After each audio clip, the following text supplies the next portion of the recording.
আজকে আমরা দুজনা মিলে ঘুরতে চলে গেছিলাম একটা মন্দিরে। আর সেখানে গিয়ে তারপর দেখি মন্দির চত্বর পুরোই ফাঁকা। একটা মন্দিরে পূজারি আর শুধুমাত্র আমরা দুজনাই।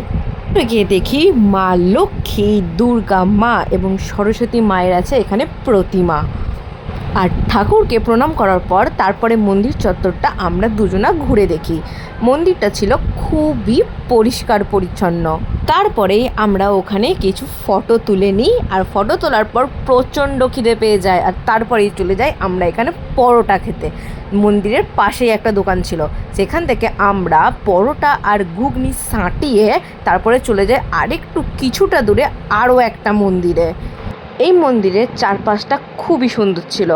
যাই হোক, এই মন্দিরটা ছিল প্রায় ফাঁকা। তারপর এই মন্দিরে আমরা ঠাকুরকে প্রণাম করে এই মন্দিরের পাশেই একটা মন্দির সংলগ্ন কুণ্ড ছিল, সেখানটা আমরা ঘুরে কিছু ফটো তুলে প্রায় দুপুরবেলা আমরা দুজনা চলে যাই একটা ক্যাফেতে। আর এই ক্যাফেতে খুব হাবিজাবি কিছু না খেয়ে আমরা একটা পিৎজা আর একটা লস্যি অর্ডার করি, যেটা আমরা দুজনা মিলে শেয়ার করে খাই। আর তারপরে অনেক বেলা হয়ে যায়, আর তারপরেই আমরা চলে যাই বাড়ি যে যার মতো। আজকের ভিডিওটা এটুকুই, দেখা হবে নেক্সট কোনো ভিডিওতে। টাটা।